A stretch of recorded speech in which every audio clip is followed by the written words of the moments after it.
Я нашел по интернету работу на СВО строителем.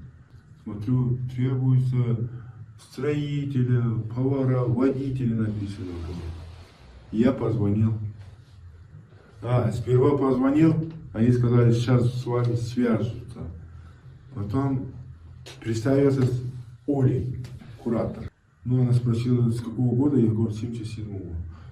Я говорю, мне 49, мне можно? Ну, я уже почти, говорят, мне на работу уже не берут после 40 старых. Ну, вас возьмут, и убедили. Потом сказали, ну что, подумали, говорят, да? Я говорю, точно на стройку? Да, 100 пудов на стройку. Меня отвели в гостиницу. Я паспорт дал, комнату сказали, выбирайте от 141 до 149. 4 комнаты были. Я в первую комнату зашел, там полный, по 6 человек были. Вторую комнату зашел, там один кровать был пустой. Мы 30 человек подписали контракт, и мы приехали в Курск. Нас обманули. Я убедился, что я старый баран. Но меня не дали почитать. Я говорю, дайте почитать. Да, потом. Ну, вот видишь, у нас людей много. Я поспешила. Африканцам тоже не дали почитать. Они тоже подписывали. Я думаю, некоторые были студенты, наверное. Мы быстро подписались и по комнатам, сказали, идите, все. Потом я попал в Питер. В Питере в Курск. В Курске мы 21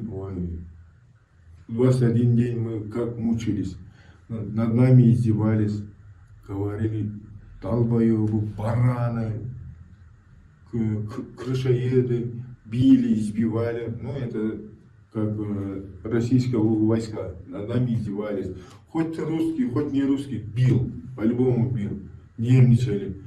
Потом в Луганске тоже били, издевались. 5 часов вставали, где-то в 10 начинали спать. Иногда не мылись. Я с апреля месяца вообще не мылся. Там и были Нигерия, африканцы были много, французы были, Литва был, Латвия был, там они в других комнатах были. Узбеки, таджики были, россияне были, там русские все были. Киргизы мы там, так раз, два. Я 3 человека видел киргизов. Со мной один был позывной кочевник, он был со мной, но он умер. Его, с этим разбомбили пулеметом. Наши. Российские войска. В Луганске тоже избивали, позывной Клен. У меня этот башкой вот так бодал, ругал, бил иногда. А моего товарища, третьего, тоже он его бил, крысу тоже бил он, пинал, говорит. Они пацаны рассказывают, что это Клен меня бил и пинал, говорит. Он жестоко обращался, это Клен, с нами.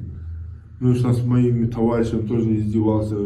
Как будто он себя думал королем. Российские войска так издевались над нами, как говорит, вы тупые, говорит. И это позывной легион, комбат, тоже говорит, все вы мясо будете. И это позывной тоже жених, тоже над нами прикалывался. Вы все 14 человек будете мясо, говорит. Все равно вы мясо тупые, говорит. Ничего не соображаете. Над нами-то издевались. Я думал, это российское войско, хорошие, какой хороший. Я так думал, а почему они издевались над нами так? Мы что, такие, не люди, что ли? Мы что, какие-то скоты над нами так издеваться? 30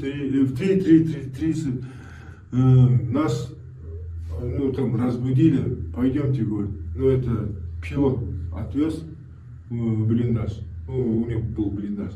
Где вот это перевод стоял. Ну, нам показывал, куда идти. Говорит, ты знак видишь? Говорит, да, говорит, ну, что такой знак был. А там было написано, было мины. Говорит, с левой стороны у тебя там командир сидит. Дали задание, чтобы нам дойти до этого воробья, сказать, что выйти на рацию. И мы пошли по этой трассе четвером. Я увидел кочевника, своего товарища, весь вырубленный. Его уже пулеметом разъебали. Мы с четвером чуть в обморок не упали, в панике и в лес убежали четвером. Потом сидели, все в тряске, все боялись, вот так тряслись, нервные. И я сказал, давайте, друзья, сдадимте украинцев. Я сказал, будете жить, ты же, говорит, третий хотел жениться, поэтому, говорю, у тебя это семья, про семью подумаю, говорил Бахи. Крысу сказал про семью, они, говорят, меня послали на Требуку, они троем вот так с автоматом стали. И я хотел автомат выкинуть, броник хотел выкинуть. Я знаю, что нам гранаты не дали. Ну, он откуда гранат нашел, не знаю. Он меня вот так приволок, кинул гранат, и вот эту левую ягодицу, ну, граната кинул. Я устал, не знал, не чувствовал, ну, у меня ягодица как будто там бульканье было. Ботинка полной крови был. А потом я вышел с леса, потом это увидел, маленького дроника, я вот эта шапка помахал, ну, сдаюсь, говорю. Потом вот этот броник снял, выкинул, автомат взял, выкинул. И спасибо дронику, он мне подсказывал, как идти. И я вот так пошел, смотрю, с правой стороны мины, с левой стороны мины, я говорю, опа-на. И я пошел этим дроником прямо, и потом я вот руку поднял, сдался. Спасибо украинским братьям, они меня взяли в плен, но спасибо, они меня вылечили, это рану отцы, матери Российской Федерации. Никогда не позволяйте своим детям приходить на войну в Украину. Хоть ты опытный, хоть ты неопытный, не обманутый за какие-то лимоны. Миллион это не ваша судьба.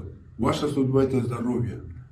Хочу обратиться к своему президенту Садыр Джапарову. Садыр Джапаров, я нашел по интернету настройку. Меня обманули, и мне это сказали, чтобы я подписывал договор. Быстро, и договор я подписал.